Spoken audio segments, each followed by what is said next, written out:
Welcome to All This Math. This is Professor Parker, and for this lesson, we're going to do some unit conversions. Unit conversions, where we convert a certain quantity, whether it's a length, a weight, a mass, or whatever, a volume. We're going to convert it from one unit to another. All right? So we got 5 examples up here, right? And I'm going to show the work all over the place. I'm kind of going to be all over the place with doing the work. I might do some work down here. I might do some work up here, down here, whatever it takes, right? We got 5 examples.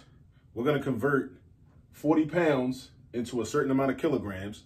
So basically what I'm going to show you how to do is how to figure out how many kilograms are equal to 40 pounds, right? How many tablespoons, that's the symbol for tablespoons, tbsp, are equivalent to 35 milliliters. ml is milliliters. How many milliliters are congruent to, not congruent, I'm thinking geometry. Thinking of another video I made earlier. How many milliliters are equal to 2.6 liters? How many milligrams, little lowercase m stands for milli, which is 1,000th, right? How many milligrams are equal to 0.0004 grams, or 4/10,000ths of a gram? All right, if you think place value, because that's the ones place, that's the tenths place, that's the hundredths place, that's the thousandths place. Notice the THs at the end, right? THs, right? Like I had a lisp or whatever, right? But the TH at the end. And it's the 10,000ths place, all right? How many cups are in 12 pints? PTS is not points, but in this context, PTS stands for pints, all right? Before we get started, this is one of my favorite sweatshirts. I want to shout out the people on this sweatshirt. First we got Mandela. So this might be referring to Winnie or Nelson, whichever one you want. Second name Nkrumah. This was Osajifo, Kwame Nkrumah. Of course, the first president of an independent Ghana in 1957, which was a British colony when it was the Gold Coast on the west side, over west in Africa. A lot of our people are going over there, you know, I should say Africans in America are migrating over there and whatnot. That's what's up. And then we got Lumumba.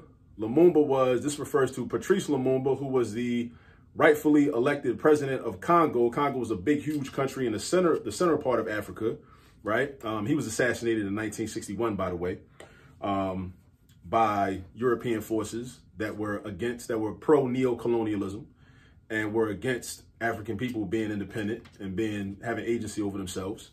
So he's definitely somebody you should study. Then we got Sankara, Thomas Sankara. Thomas Sankara was another leader from West Africa in a country called Burkina Faso. Burkina Faso is just north of Ghana. I'm looking because I got a map of Africa right over there. You can't see it though, but trust me, it is. It's just north of Ghana in the west side, on the Horn of Africa, right? He was a leader in the 80s, so later, like in the 80s, right? Brother kind of look a little bit like, he kind of remind me of like Eddie Murphy on Coming to America a little bit when you look at him. When you Google him, I'm trying to tell you, you're gonna think the same thing probably. Then we got Biko. Steve Biko was a medical student. He was a activist as well in South Africa or Zambia in the 1980s. And he was murdered while he was in jail. Oh, by the way, Thomas Sankara was also assassinated by the French government. The French government assassinated Thomas Sankara because, again, he was a Pan-Africanist, like many others of our people that were trying to get independence and trying to get free, and not just freedom for themselves individually, but freedom for everybody, right? Steve Biko was down in South Africa doing his thing. He was a young person in the 1980s in the Black consciousness movement, and he was an anti-apartheid struggler. Right? Wrote a book called I Write What I Like. It's a collection of essays.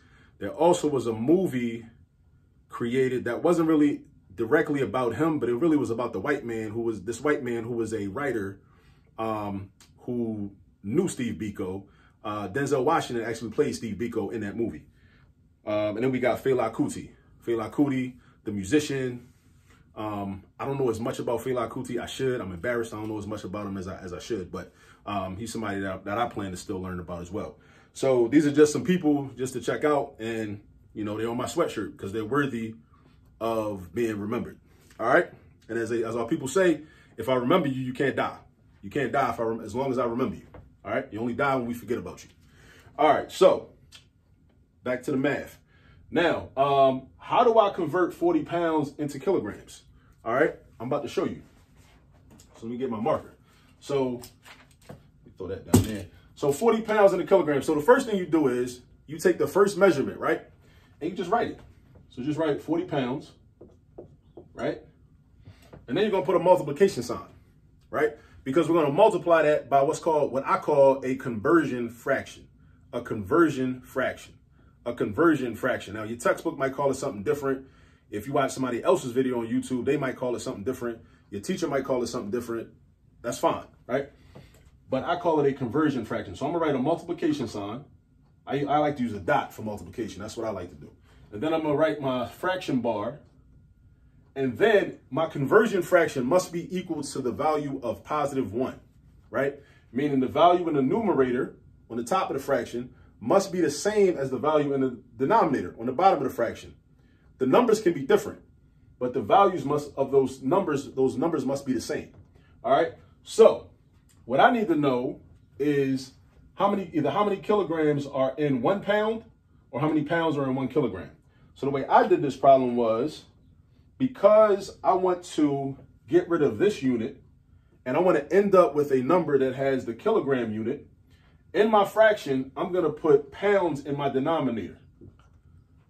So I put pounds in the denominator. Now, why do I put pounds in the denominator? So I like to tell you why I do stuff, right?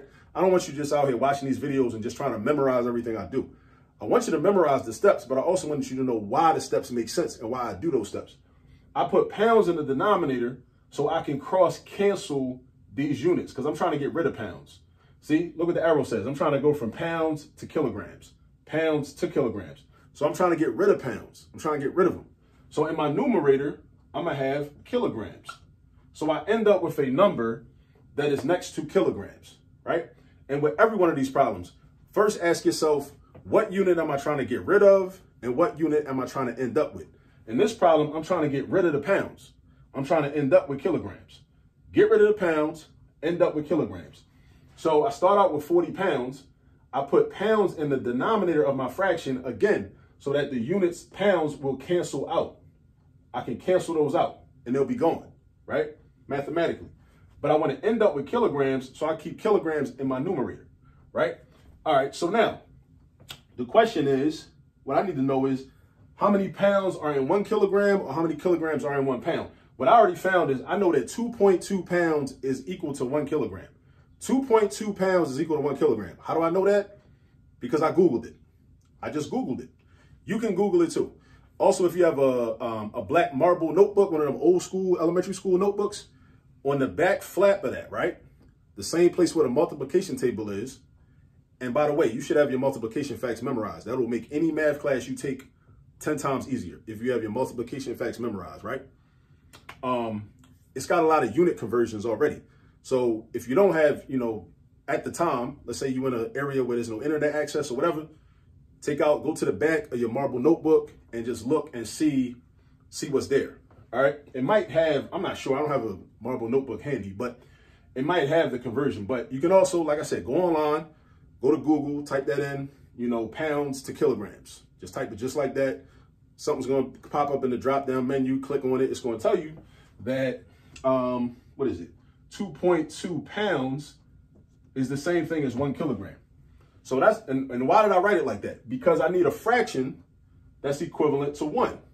Now you might be looking at this and saying to yourself, well, how is 1 divided by 2.2 the same thing as 1? I'm going to tell you, because this is 1 kilogram and this is 2.2 pounds. The numbers are different, but the units mean that amount is the same. This amount is the same as this amount. So 1 kilogram is the same thing as 2.2 pounds. It's like if somebody say, well, 2 is not the same thing as 14, right? But 2 weeks is the same thing as 14 days, ain't it? Right? See, 2 is not the same thing as 14. But when we start talking about time, lengths of time, we know that 2 weeks, which is 7 days plus 7 days, is the same thing as 14 days, right? I almost got confused there for a minute. Yeah, so 2 weeks is the same thing as 14 days, right? Same thing here.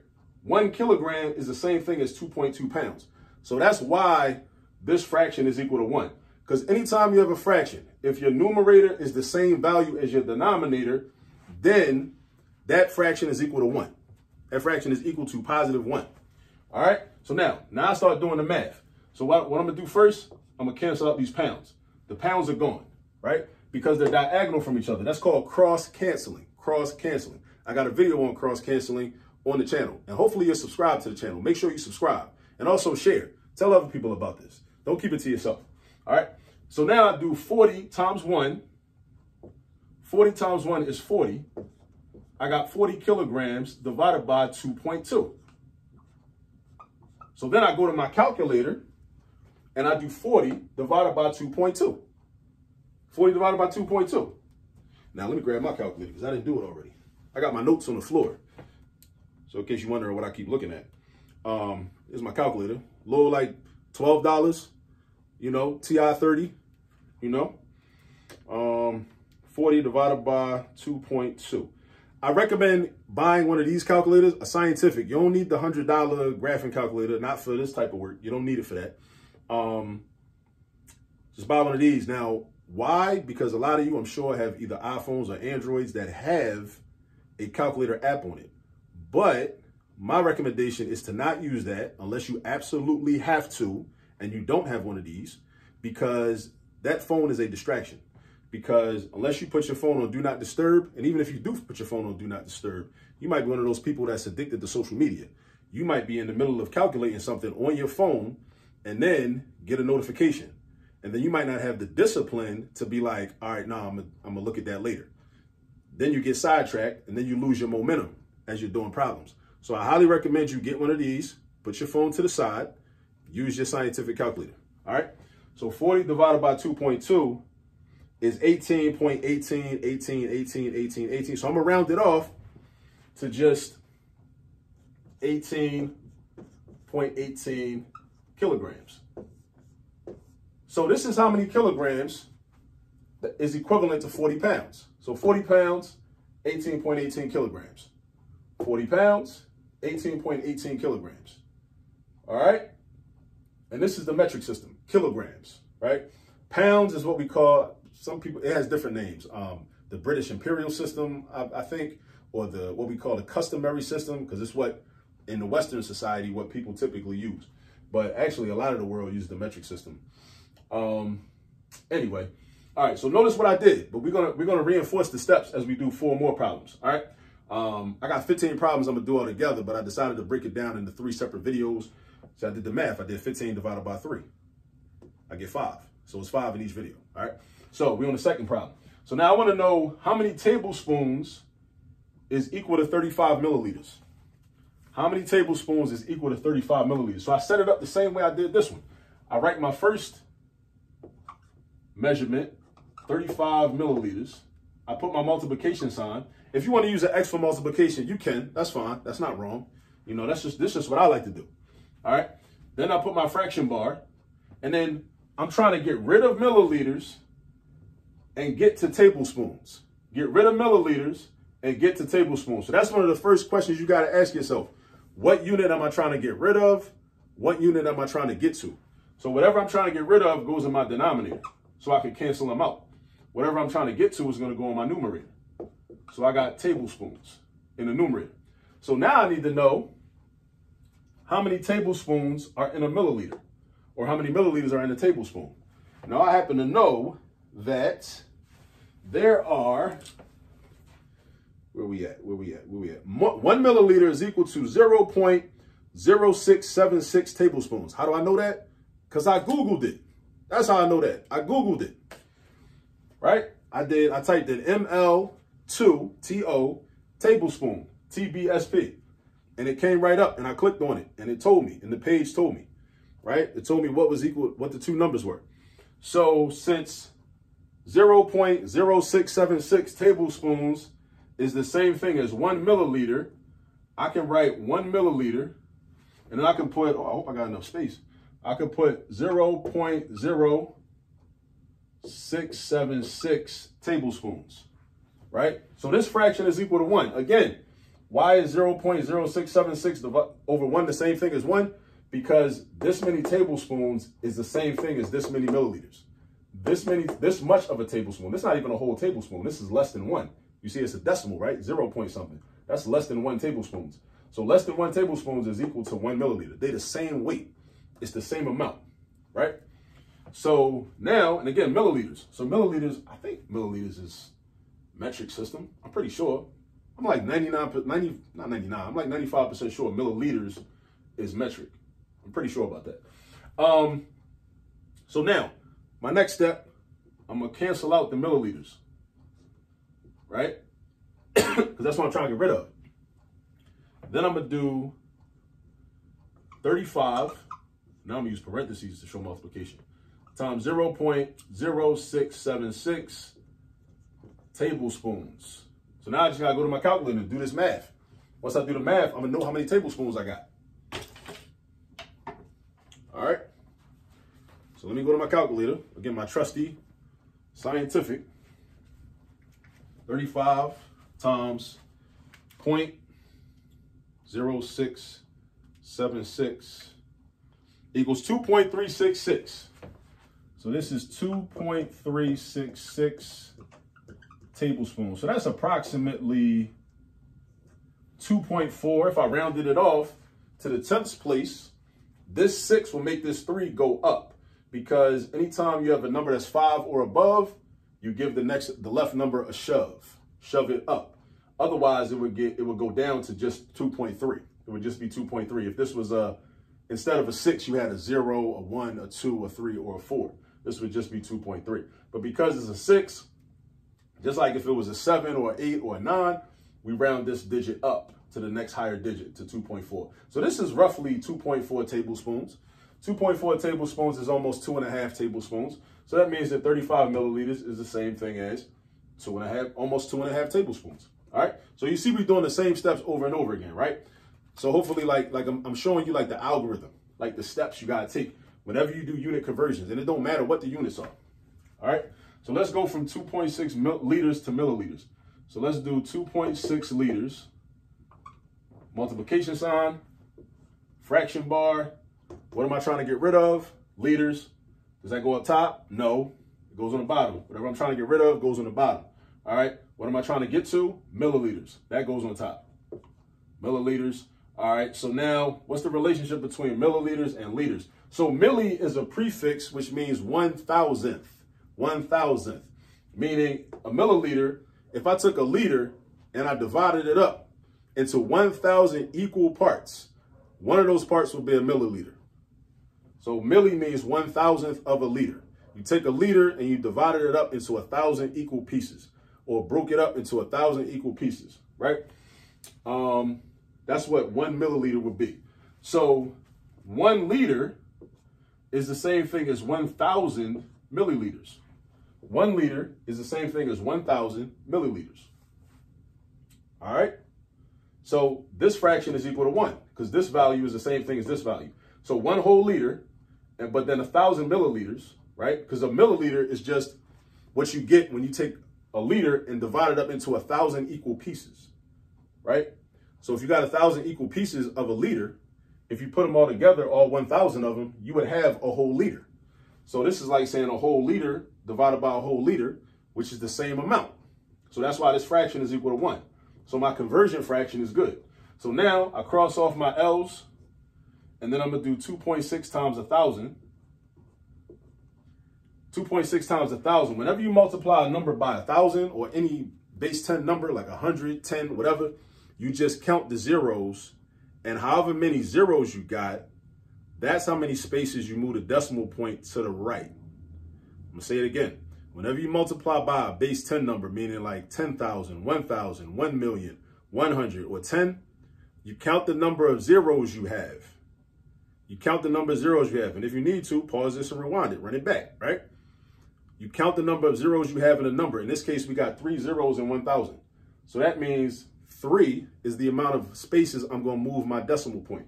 So I'm going to move this decimal point 1 space, and it becomes 26. But then I got to move it 2 more times. So then you might be wondering, but if I move it 2 more times, there's no numbers there. You're right. Whenever that happens, you use placeholders. The placeholders are zeros. So you're going to put zeros in those spots. So it's like 2.6 goes over once, now it becomes 26. Go over 2 more times, now you got 2,600. 2,600 milliliters. So 2.6 liters is the same thing as 2,600 milliliters. All right? And your calculator will tell you the same thing. 2.6 times 1,000 is 2,600. But this is the type of problem you don't need a calculator for. Because if you know the trick, see, math has a lot of rules, but math also has a lot of cheat codes. It's got a whole lot of cheat codes. A whole lot of, like, you know, tips and tricks and like little shortcuts and all types of stuff like that. If you understand the concepts, though, then the tips and the tricks and the tips and the tricks and the cheat codes will be easy to understand. So one of the cheat codes is, again, when you multiply by a number like 1,000, 1,000 has 3 zeros in it. So that means you just take the decimal point and move it 3 spaces to the right. If we were doing division, we move the decimal point to the left to make the number smaller, right? But because we're multiplying, which makes the number bigger, right? Makes this 2.6 larger because we're multiplying, right? We move the decimal point to the right. Some textbooks will tell you that you don't move the decimal point, but you actually just move the numbers to the digits to the left, which it's all about your orientation, like how you look at that. Like, you're still going to end up with 2,600. That's one of them things that a lot of people complain about. They call it new math. I mean, it's not really new. I mean, it's just another way of doing the same thing. Like, back in the day when I was learning this, my teachers told me, like, move the decimal place, slide that decimal place over to the right. And that's what I feel comfortable doing. But some teachers, they new school.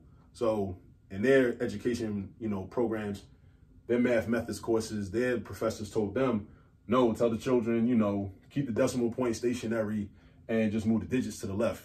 I'm like, all right, cool. Like, we could do it however you want it is how you could get it. It don't matter, right? We still gonna get 2,600, right? Either way, we still gonna get 2,600. All right, so now let's go to number 4. Number 4, we got 0.0004 grams. Put your multiplication sign, put your fraction bar. We're trying to get rid of grams, right? Because we want to get to milligrams. MG is milligrams, like milliliters, milligrams, milliliters, milligrams. You take a gram, you chop it up into, you take a gram, chop it up into 1,000 equal pieces. One of those pieces is a milligram, all right, a milligram. All right, so you put the gram at the bottom because you want to get rid of that. You put milligram at the top because that's what you want to keep, right? So then we say, all right, well, how are grams related to milligrams? Well, I just said 1,000 milligrams is the same as 1 gram. Because 1,000, it's the same relationship as milliliters has to liters. See, the prefix tells everything, right? The prefix milli means the same thing, whether it's in milliliters or milligrams, either way. So 1,000 milligrams is going to make 1 gram. You'll see this a lot with like medication, you know, different dosages and whatnot. So now we cancel out the grams, right? And then we're going to do 0.0004 times 1,000. Now we could do the same trick because we multiply by 1,000. Just move the decimal point. We're going to do it my way. We're going to move the decimal point to the right 3 spaces. Why 3 spaces? Because 1,000 has 3 zeros. Since 1,000 has 3 zeros, you're going to move this decimal point 3 spaces to the right. So we go 1, 2, 3, which is going to leave us with 0.4. 0.4 milligrams. All right. Now, last but not least, 12 pints into cups. We're going to convert from pints into cups. Pints into cups. So let's do 12 pints. Put your multiplication sign. Put your fraction bar. Now we're trying to get rid of the pints, right? You try to get rid of the pints. So you put pints in the denominator. You want to end up in cups. So you put cups in the numerator. Now, what's the relationship between pints and cups? I always forget this. I need to have this memorized, but I'll be forgetting. So pints and cups is, where we at? All right, 1 pint. A pint is 2 cups. A pint is 2 cups. All right, so that means our conversion fraction is going to be 2 cups over 1 pint. 2 cups over 1 pint. 2 cups over 1 pint. All right, so 2 cups over 1 pint. So now we're going to start doing our calculations. The pints cancel out. And then we end up with 12 times 2, which is 24. And we're left with cups. 24 cups. So we got 24 cups. 24 cups. All right? 12 pints, 24 cups. And this is how you do unit conversions. This is a very important skill. You're going to need this in a chemistry class. You might need this in a, you need this in a physics class. You're going to need this in a lot of math classes. You'll use this definitely a lot in the healthcare professions, you know, in the science lab, you know, health sciences, you know, biochemistry. The list goes on and on. But this is just a good skill to have, knowing how to convert from one unit to another unit, right? So I showed you 5 examples, showed you how to do some of these, but you got to practice, right? Use this video as a guide and definitely go and get some practice. Ask your professor, ask your teacher for some more examples for you to practice on, or just go do a Google search. Do a Google search for unit conversion practice problems. All right? Go get some practice, and I'll see you in the next video. Peace.